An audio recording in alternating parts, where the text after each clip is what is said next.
मीनाक्षी की आज स्वागरात थी, लेकिन पहली नहीं चौथी स्वागरात। मीनाक्षी एक एक करके 4 लड़कों के साथ शादी कर चुकी थी। ये चौथा था।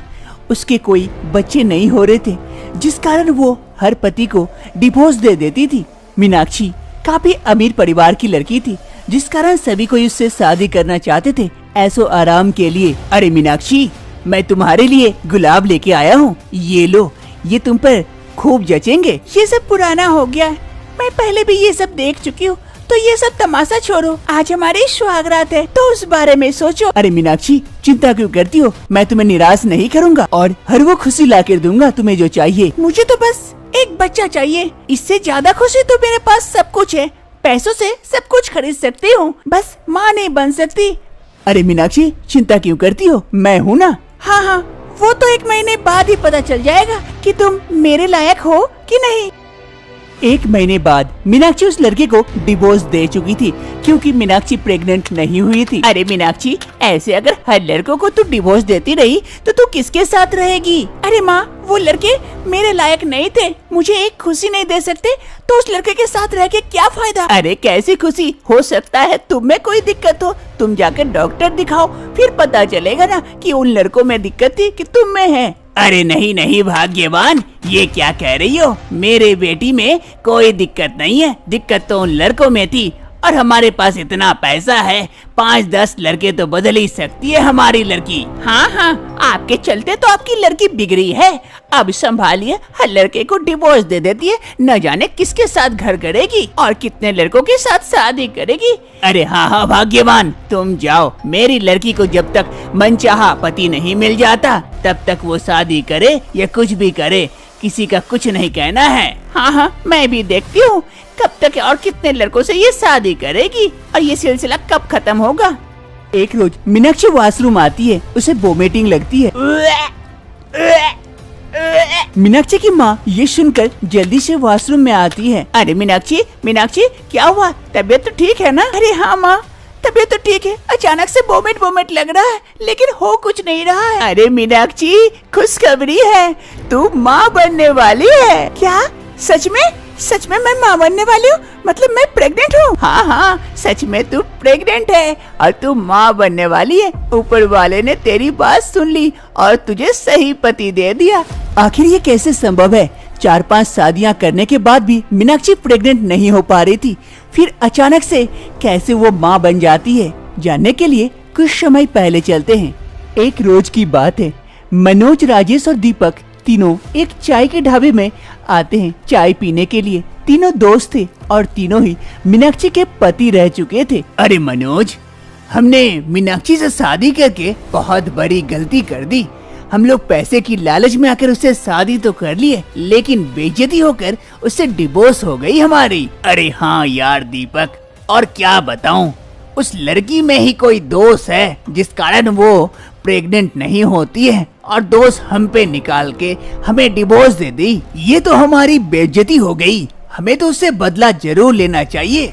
लेकिन वो रही इस बाप की बेटी, उससे बदला कैसे लेंगे? हम तो अब उसके पति भी नहीं है, उसके आसपास भी मंडरा नहीं सकते, तो कर भी क्या सकते हैं? अरे यार, चाय पीते पीते सोचते हैं ना। अरे कुणाल, 3 चाय लगाना यहाँ। अरे हाँ भैया जी, अभी लगाता हूँ चाय। कुणाल का एक छोटा सा चाय का दुकान था, जहाँ पर कुछ लोग आते थे चाय पीने के लिए, इसी से उसका घर चलता था। अरे भैया जी, ये लीजिए चाय। अब तीनों दोस्त चाय पीते पीते सोचने लगते हैं कि मीनाक्षी से आखिर बदला कैसे लिया जाए, क्योंकि इन तीनों की बेइज्जती हो चुकी थी कि ये लोग कभी बाप ही नहीं बन सकते थे। अरे कहीं उसे धक्का मरवा दे, टंगड़ी तुड़वा दे। नहीं यार, ये तो कुछ दिनों की बात है, वैसे भी हम लोग ऐसा नहीं कर सकते हैं। कुछ और सोचो ताकि उसके दिल में चोट लगे, पता तो चले उसे आखिर दोस्त किसका है। अरे मनोज, एक बात है, अगर हम उसकी शादी ऐसा किसी गवार से करवा दे जिससे वो जिंदगी भर झेलते रहे, तो कैसा रहेगा? अबे तेरा प्लान तो सही है, लेकिन वो गवार से शादी करके 1 महीने में ही डिवोर्स दे देगी, क्योंकि उससे भी उसे बच्चा नहीं होने वाला है। अरे राजेश ने सही कहा है, गड़बाड़ से ही शादी दिलाएंगे और बच्चा भी होगा, क्योंकि हमें पता है कि दोष उसमें है, हम में नहीं। लेकिन किससे शादी दिलाएंगे? अरे भैया जी, आप लोगों के लिए और कुछ लेके आऊं? तभी तीनों कुणाल की ओर देखते हैं। अब मीनाक्षी और चॉइस नहीं करती है और बच्चे की खातिर मीनाक्षी कुणाल से शादी कर लेती है। अरे नहीं पता, ये तो 5वां है और कितने से शादी करेगी ये लड़की? है ऊपर वाले, इससे बच्चा करवा देना ताकि शादी होने का सिलसिला यहीं रुक जाए। आज कुणाल के साथ मीनाक्षी की स्वागत थी। मीनाक्षी बिस्तर पर बैठी हुई थी, तभी कुणाल आता है। अरे मैडम जी, आप तो बहुत ही खूबसूरत लग रही हो। हाँ, मुझे पता है कि मैं खूबसूरत हूँ, तो लगूंगी नहीं। अरे मैडम जी, मैं आपको हमेशा खुश रखूंगा। अब ये तुम मैडम जी कहना बंद करो और मुझे मीनाक्षी कह के पुकारो, क्योंकि आज से तुम मेरे पति हो और मुझे खुश रखने की आवश्यकता नहीं है। मैं खुश ऐसे भी रहती हूँ, बस तुमसे जो चाहिए वो दे देना और कुछ नहीं। अरे चिंता क्यों करते हैं मैडम जी, जरूर मिलेगा वो देखो, वहाँ पे दूध का गिलास रखा हुआ है, वो दूध पी लो, तुम्हारे लिए ही है। अरे मैडम जी, हम तो हर रोज दूध पीते हैं। आज सुहागरात में अगर मैं अपनी मैडम को दूध पिलाऊं, ये कुछ अलग ही होगा ना। कुणाल चालाकी चलता है और दूध का गिलास उठाता है और चुपके से अपने जेब से वो दवाई मिला देता है। ये लो, आज हम आपको दूध पिलाते हैं। हाँ चलो, ये भी अच्छा है। हर स्वागत में तो मैं ही पिलाते आई हूँ, आज खुद ही पी लेती हूँ। फिर मीनाक्षी वो दवाई मिला हुआ दूध पी लेती है। ऐसे ही आज मीनाक्षी और कुणाल की स्वागत बीतती है। धीरे धीरे समय बीतने के साथ साथ मीनाक्षी का पेट भी बड़ा होने लगता है। एक रोज मीनाक्षी हॉल में टहल रही थी, तभी वहाँ पर कुणाल आता है। अरे मीनाक्षी जी, इतना मत टहला कीजिए, बच्चे पर नुकसान पहुँचेगा। चलिए चलिए, कमरे में चलिए, वहाँ आराम कीजिएगा। हाँ कुणाल, तुम सही कह रहे हो, तुम ही तो मेरे लकी पति हो, उन चारों जैसे नहीं हो। चलो चलती हूँ। फिर कुणाल मीनाक्षी को कमरे की ओर लेके जाता है। वहीं हॉल के सोफे में बैठे मीनाक्षी के माँ बाबा बात करते हैं। अरे भाग्यवान, देखी देखी, मेरी बेटी को कितना अच्छा प्यार करने वाला पति मिला। और तुम कह रही थी मेरी बेटी में दोष है। नहीं नहीं, अच्छे चीज की खोज के लिए ऐसे ही कुछ चीजों को हटाना पड़ता है, तभी अच्छी चीज मिलती है। जैसे हमारी बेटी को उसका पति मिला। हाँ हाँ, मैं भी तो वही सोच में नहीं पा रही हूँ कि आखिर उन चारों में ऐसा क्या दोष था कि उन लोगों से कोई बच्चा नहीं हुआ, लेकिन इससे हो गया, इस गांव के छोरे से। अरे देखना पड़ेगा ना, गांव के छोरे में दम है। ऐसे ही धीरे धीरे समय बीतता है और एक रोज मीनाक्षी एक प्यारे से बच्चे को जन्म देती है। इस बच्चे के आने से सभी कोई काफी खुश होते हैं, मीनाक्षी सबसे ज्यादा। अरे दामाद जी, ऐसा क्या खाते हो कि 4 लड़कों ने जो नहीं कर सका वो आपने कर दिया?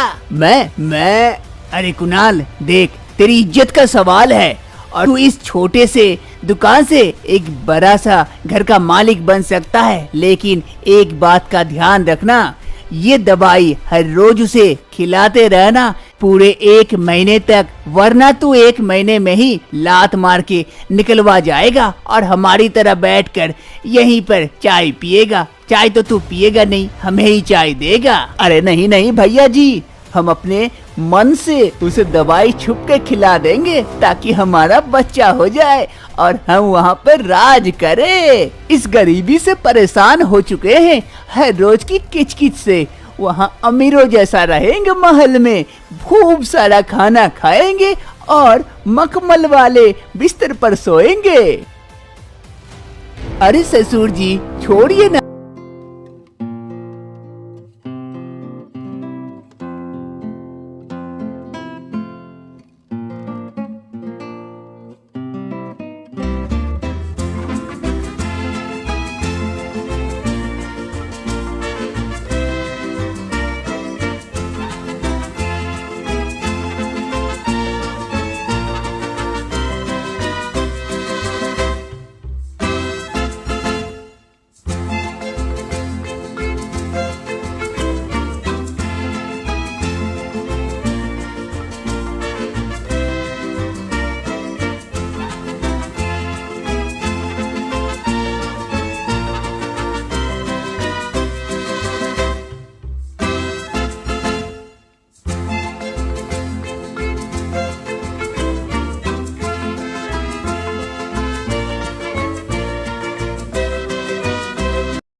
अब क्या खाते हैं और क्या रहते हैं उससे क्या फर्क पड़ता है। आप तो नाना बन गए, आप तो खुश हो जाइए। घर के सभी कोई इस बच्चे के आने से काफी खुश होते हैं और इधर कुणाल भी काफी खुश होता है। जो उसका सपना था अमीर घर में रहना, अमीरों जैसा खाना खाना और मखमल बिस्तर पर सोना, सारा शौक उसका भी पूरा होने लगा था। अब उसके चाल चलन और कपड़े भी सुधर चुके थे, वो भी एक अमीर की भांति रहने लगा था। कैलाश और शोभा की शादी हो जाती है। शोभा एक गांव की गरीब परिवार की लड़की थी, वहीं कैलाश की एक बहन और माँ थी। उसकी बहन नीतू इस शादी से काफी खुश थी क्योंकि उसकी भाभी उसके हम उम्र की थी। आज शोभा और कैलाश की शादी की सुहागरात थी। कमरे को फूलों से सजाया गया था। शोभा बिस्तर पर बैठे हाथों में दूध का गिलास लिए अपने पति कैलाश का इंतजार कर रही थी। अरे अभी तक नहीं आए, शायद किसी काम से फंस गए होंगे, आ ही रहे होंगे। तभी शोभा को कुछ गिली गिली सी महसूस होती है। अरे मुझे ये गिली गिली सी क्या महसूस हो रही है? अरे कहीं मुझे पीरियड्स तो नहीं आ गए आज के दिन ही? अरे अब मैं क्या करूं, मुझे पीरियड्स आ गए। अब अगर कैलाश को पता चलेगा वो तो मुझ पर गुस्सा के रहेंगे। अब मैं क्या करूं, आज ही आना था क्या इसे? शोभा को पीरियड्स आ गए थे इसलिए वो काफी असहज महसूस कर रही थी। तभी उसका पति कैलाश आता है, हाथों में गुलाब का फूल लिए। अरे शोभा क्या हुआ, तुम थोड़ी सी परेशान नजर आ रही हो, कोई दिक्कत है क्या? वो नहीं जी, कुछ नहीं, बस यूं ही। अरे कोई दिक्कत है तो बताओ मुझे नहीं बताओगी तो और किसे बताओगी? अरे अब मैं क्या करूं, इन्हें बताऊं या ना बताऊं? अगर बताने पर गुस्सा गए तो? अरे नहीं नहीं, क्यों गुस्साएंगे, मेरे पति ही तो हैं, ये नहीं समझेंगे तो और कौन समझेंगे, इन्हें मैं बता देती हूँ। अरे शोभा क्या हुआ, क्या सोच में डूब गई? वो जी मुझे पीरियड्स आ गए हैं, इसीलिए थोड़ा सा अनकंफर्टेबल फील कर रही थी। कैलाश शोभा की ये बात सुनते ही कैलाश के गुस्सा सर पर चढ़ जाता है। क्या तुम्हें पीरियड्स आ गए? तुम्हें तमीज उमीज है कि नहीं? आज के दिन तुम्हें पीरियड्स आ गए, तुम्हें पता नहीं है आज हमारी सुहागरात है? तुम्हें इस बात का पहले से ध्यान रखना चाहिए था। और तुम्हें पीरियड्स आ गए, मैं कभी सोचा भी नहीं था कि मेरी पहली रात ऐसे कटेगी। मैं तो तुम्हारे लिए फूल लेके आया था, लेकिन मुझे नहीं लगता कि तुम इस फूल के लायक भी हो। कैलाश गुस्सा जाता है, फूल को वही फेंक देता है और दूसरे कमरे की ओर चला जाता है। अरे ये क्या हो गया, कैलाश मुझसे गुस्सा आ गए। अरे मुझे नहीं बताना चाहिए था, अब मैं क्या करूं, आज ही आना था इसे शायद। अब मैं क्या करूं, उन्हें कैसे मनाऊं? शोभा की रात ऐसे ही बीतती है, खुद को कोसते कोसते। सुबह की पहली किरण के साथ शोभा सबके लिए चाय बना के लेके आती है। हॉल में कैलाश, उसकी माँ और उसकी ननद तीनों बैठे हुए थे।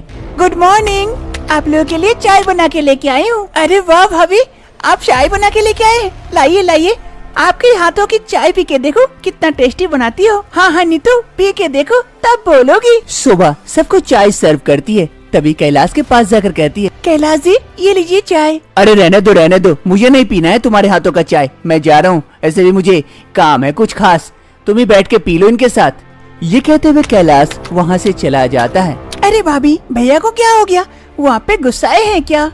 नहीं पता नीतू। अरे खैर छोड़िए ना, भैया आएंगे शाम को तो खुद मान जाएंगे। आप हमारे साथ बैठिए और हमारे साथ चाय पीजिए, आपसे कुछ बातें भी कर लूं। अरे हाँ बहू, आओ बैठो, हमारे साथ ही बैठो। फिर शोभा भी वहाँ बैठ जाती है और सबके साथ बैठकर गप्पे लड़ाती है और चाय पीती है।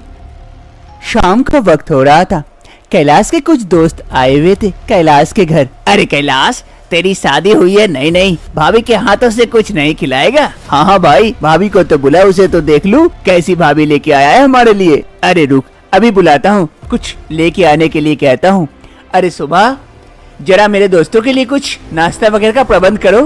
फिर सभी दोस्त एक दूसरे के साथ बात करने लगते हैं।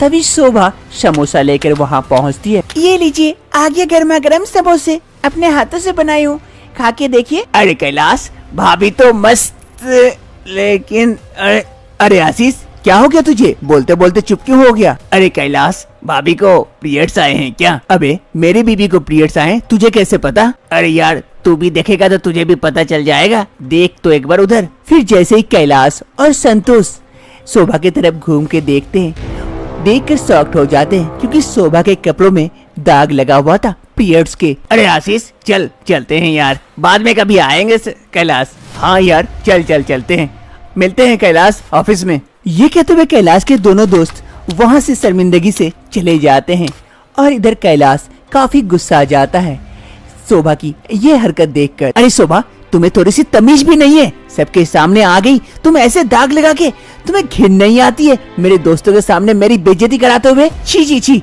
मैंने गांव की लड़की से इसीलिए शादी नहीं किया था कि ऐसे मुझे बेइज्जत करवाती रहेगी। मैंने तो सोचा था एक सुंदर सुशील लड़की लेके आऊंगा, लेकिन मुझे कहाँ पता था ये लड़की आएगी मुझे हमेशा हर किसी के सामने बेइज्जती कराते रहेगी। छी, अभी भी मेरे सामने यहीं पे खड़ी है, तमीज भी नहीं है। अरे कैलाश, मैं क्या करूं, अब दाग लग गया था, सच में मुझे नहीं पता था, पता रहता तो मैं कभी नहीं आती यहाँ। अब निकलो मेरे नजरों के सामने से, जाओ यहाँ से। शोभा रोते रोते वहाँ से चली जाती है और कैलाश भी गुस्साते हुए वहाँ से चला जाता है। शोभा अपने कमरे में बैठकर रो रही होती है। अब मैं क्या करूं, दाग लग गया था, मुझे पता ही नहीं था कि दाग लग गए, तो मैं कभी नहीं जाती उनके साथ। लेकिन अब मैं क्या करूं, कैसे दाग लग गए, पहले तो नहीं लगते थे। शोभा कमरे में बैठकर रो रही होती है। तभी उसकी ननद नीतू शोभा की रोने की आहट सुन उसके कमरे में आती है। अरे भाभी, आप रो क्यों रहे हैं, क्या हो गया? अरे नीतू, अब मैं क्या ही बताऊं तुम्हें, मेरी किस्मत ही खराब है, इसीलिए रो रही हूँ। अरे भाभी बताओ तो, क्या हो गया?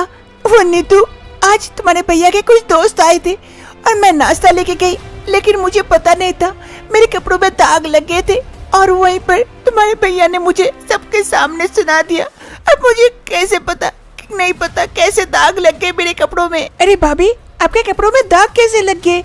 वही तो नीतू, नहीं पता, मैं अच्छा सा कपड़ा यूज करती हूँ ताकि दाग न लगे, लेकिन आज कैसे लग गए? क्या आप कपड़ा यूज करते हो? आज के जमाने में कोई कपड़ा यूज नहीं करता, आप पैड नहीं यूज करते हो? वो क्या होता है? आज तक मैंने कभी ऐसा कुछ यूज नहीं किया है, मैं तो कपड़ा यूज करते आई हूँ बचपन से। अरे भाभी, इसीलिए तो आपके कपड़ों में दाग लगा, अगर पैड यूज करते तो दाग नहीं लगता। और वैसे भी कपड़ा यूज करने से बहुत सारी खतरनाक बीमारियां भी हो सकती है। अब से आप पैड यूज कीजिएगा और देखिएगा कभी भी दाग नहीं लगेंगे आपके कपड़ों में। मैं अभी आपको ला के देती हूँ, आप यूज करना। फिर नीतू जल्दी से जाती है अपने कमरे में और कुछ ही समय में एक पैड लाकर शोभा को देते हुए कहती है, अरे भाभी ये लो, इसे पैड कहते हैं, अब से आप यही यूज करना और देखना कभी भी आपके कपड़ों में दाग नहीं लगेंगे और ये आपको बहुत सारी खतरनाक बीमारियों से भी बचाएंगे। ओह थैंक यू नीतू, आज अगर तू इस बारे में नहीं बताती तो शायद मुझे कभी भी पता नहीं चलता और मैं जिंदगी भर कपड़ा यूज करती। अब से आप यही यूज करना। सुबह की पहले किरण के साथ शोभा की नींद खुलती है, वो उठकर बैठती है। अरे मुझे तो पीरियड्स आए, कहीं दाग तो नहीं लग गए बिस्तर पर, फिर कैलाश को पता चलेगा तो फिर वो गुस्साएंगे। फिर शोभा जल्दी से चेक करती है, लेकिन बिस्तर पर कोई दाग नहीं लगे हुए थे। अरे बच गई, आज दाग नहीं लगे। ओह मैं तो भूल ही गई थी, मैं तो पैड यूज करती हूँ, अब तो दाग की कोई टेंशन नहीं है। अब मैं जाती हूँ, जल्दी से कैलाश के लिए गर्मा गर्म चाय बना के लेके आती हूँ ताकि वो पीकर उनका मूड भी ठीक हो जाए। फिर शोभा जल्दी से जाती है और किचन से एक कप गर्मा गर्म चाय बनाकर लेके आती है और कैलाश को उठाते हुए कहती है, गुड मॉर्निंग कैलाश जी, उठ जाइए, देखिए मैं आपके लिए चाय लेके आई हूँ। अरे वाह, सुबह सुबह चाय, चलो अच्छा है, बहुत बढ़िया, गुड मॉर्निंग, लाओ चाय पीता हूँ और मूड फ्रेश कर लेता हूँ। अब से शोभा की पीरियड्स की टेंशन खत्म, क्योंकि अब वो शोभा पैड यूज करने जो लगी थी। क्या आज भी आप लोग कपड़े यूज करते हैं? अगर करते हैं तो आज ही छोड़ दीजिए, क्योंकि उससे बहुत सारे खतरनाक बीमारियां भी हो सकती है। इसीलिए खुद को सुरक्षित रखिए और अपने परिवार को भी। Hey there. Subscribe to my channel and also press this bell icon.